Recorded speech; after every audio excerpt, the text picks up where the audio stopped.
11 नवंबर को बीजापुर के Indravati tiger reserve के जिस इलाके में एक मुठभेड़ हुई जिसमें 6 माओवादी मारे गए, उसमें एक जो बड़ा नाम था बुचन्ना, जिस पर 8 लाख रुपए का इनाम था, डीवीसीएम का पद बताया जा रहा है, उसके घर पहुंचा हुआ हूँ ये देखने के लिए कि उसके घर की क्या स्थिति है और क्या परिस्थिति है। तो घर दिखाता हूँ और अब कुछ देर में उसका अंतिम संस्कार भी होने वाला है, तो वो भी दिखाता हूँ। नमस्कार, मैं विकास तिवारी हूँ और आप बस्तर टॉकीज देख रहे हैं।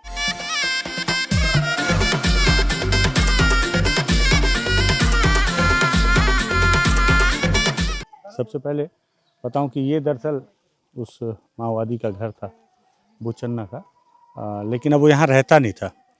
यहाँ उसका छोटा भाई रहता था और उसके बाद में एक घर उसके बड़े भाई ने इसके ठीक बगल में यहाँ पे बनाया है। और जब आज उनके परिजनों ने उनके डेड बॉडी को यहीं लेके आए हैं उनके भाई के साथ में। ये भैया उनके, आप उनके बड़े भाई हैं बुचन्ना के? बड़े भाई। क्या नाम है आपका? आयतू। आयतू। हाँ। तो ये कब से चले गए थे पार्टी में?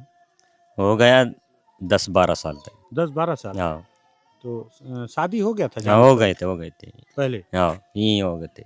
और बच्चे अच्छे कितने थे? 3 बच्चे हैं ना। 3 बच्चे। हाँ। तो फिर बच्चे लोग कहाँ हैं? यहीं रहते थे? यहीं, अभी यहीं रहते हैं। नहीं, पहले जब वो पार्टी में थे तो? उस समय वो उनका सग शहर में था, वो तुमनार में था। तुमनार? हाँ, उसका माँ बाप से वो रहते थे। अच्छा। कल बुलाने से आए थे। तो बच्चे लोग स्कूल जाते हैं? जाते हैं, मैं लगा दिया एक बच्चे बड़े। अच्छा, आप पढ़ाते हो? हाँ।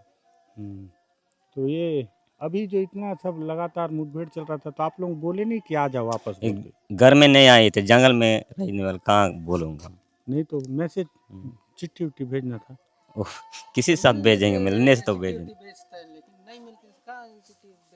आप भी उनके क्या लगते हो? भाई लगते हो? मेरे भी भाई लगता है, लेकिन बड़ा पिताजी का मैं। आप बड़े पिताजी के लड़के? हाँ। क्या नाम है आपका? वंजाराम। वंजाराम। हाँ। तो आप लोग चाहते थे कि वापस आ जाए बोलते? मतलब कभी कोशिश किए कि आप लोग? नहीं किए थे। नहीं किए। लेकिन आ जाने से ठीक रहता है, ऐसा कभी सोचे? बच्चे अच्छे भी थे, पत्नी भी थी। ठीक है। ठीक। तो ये घर आपका है? ये आप बनाए ना? आपके कितने बच्चे? 5। वो लोग स्कूल जाते हैं? पूरा पढ़ते हैं। सब पढ़ रहे हैं। आप क्या करते हैं? खेती काम। तो परिवार से और भी कोई क्या पार्टी में? आप ही? नहीं। घर का क्या नाम था इनका? कुन्ना? कुड़िया। हाँ। आप क्या लगते हैं भैया? छोटा साला हूँ मैं, कोंगो पैलेस से। बुचन्ना के छोटे साला? मतलब आपकी बहन से शादी हुई? नहीं, हमारे यहाँ उसका बहन हमारे बड़े भैया का शादी की है। अच्छा। तो एक ही परिवार जैसे पहले से। तो आप अभी वही अंतिम संस्कार के लिए बताए तो आए। तो ये परिवार वाले कभी कोशिश नहीं किए थे, लेकिन वो नहीं मिलता था ना। अच्छा। आ जाओ घर में काम करके जिएंगे बोलने से। अभी जान रहे हो ना, कहीं जगह में मुठभेड़ हो रहा है तो आ जाओ बोलने से पहले से काम किए, तो अब उसका मर्जी से किया होगा, अपन क्या बोल सकते। ठीक है।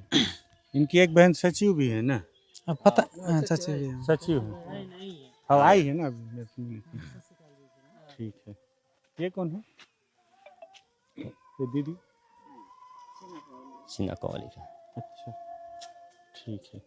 तो ये परिवार हैं, बड़े भाई हैं उनके। और देखिए, मतलब माओवादियों के परिवार के लोग भी हैं। मरने के बाद सबको दुख होता ही है। और किसी समय में बुचन्ना के परिवार के ये उनका घर है, उनके बड़े भाई के घर है मतलब। और वो बुचन्ना के शव को वहाँ पर रखा गया है और परिवार के लोग यहाँ पर रो रहे हैं और उनके अंतिम संस्कार को लेकर तैयारियां की जा रही हैं। और इनकी एक बहन पंचायत में सचिव भी हैं और इस तरफ में ये बैठी हैं, ये उनकी पत्नी है इधर पीछे। हाँ, ये उनकी नहीं, ठीक है, बैठे रहने दो। ये उनकी पत्नी है। और परिजन चाहते थे कि हालांकि कुछ परिजन अपनी बात रख नहीं पा रहे हैं। ये ये अंतिम संस्कार की तैयारी की जा रही है और ये स्थिति है यहाँ पे। किस परिस्थिति में ये संगठन ज्वाइन किए इसकी कहानी तो कोई नहीं बता पा रहा है, जो बता पाता है वो तो अब है नहीं। और आखिर ऐसी क्या मजबूरी हो गई थी, क्या स्थिति हो गई थी कि इनको माओवादी संगठन ज्वाइन करना पड़ा। 3 बच्चे होने के बावजूद ये हथियार लेकर जंगल में चले गए और आज पूरी ज़िंदगी जीने से पहले ही इनके जीवन समाप्त हो गया। अब इनके पीछे 3 बच्चे हैं, उन पर जीवन पर्यंत ये ठप्पा लगा रह गया कि इनके पिता माओवादी थे जो मुठभेड़ में मारे गए। और इस इलाके में बहुत सारे गांव वालों से मैं कल से यहाँ रुका हूँ, बात कर रहा था, तो उनका कहना था कि बुचन्ना के नाम का खौफ था इस पूरे इलाके में। और कहीं ना कहीं इस गांव के लोग अपना नाम तो नहीं सामने लाना चाहते, लेकिन दबे जबान बता रहे हैं कि बुचन्ना के मारे जाने से अब इस गांव के लोग, इस आसपास के इलाके के लोगों को काफ़ी राहत हुई है। ये भी एक दूसरी कहानी है। तो आप अगर युद्ध लड़ रहे हैं जनता के लिए, तो आपको ये भी समझना होगा कि जनता क्या चाहती है। अगर जनता आपसे तकलीफ़ में है या आपके इस युद्ध से अगर जनता परेशान है, तो मुझे लगता है आपको फिर विचार करना चाहिए।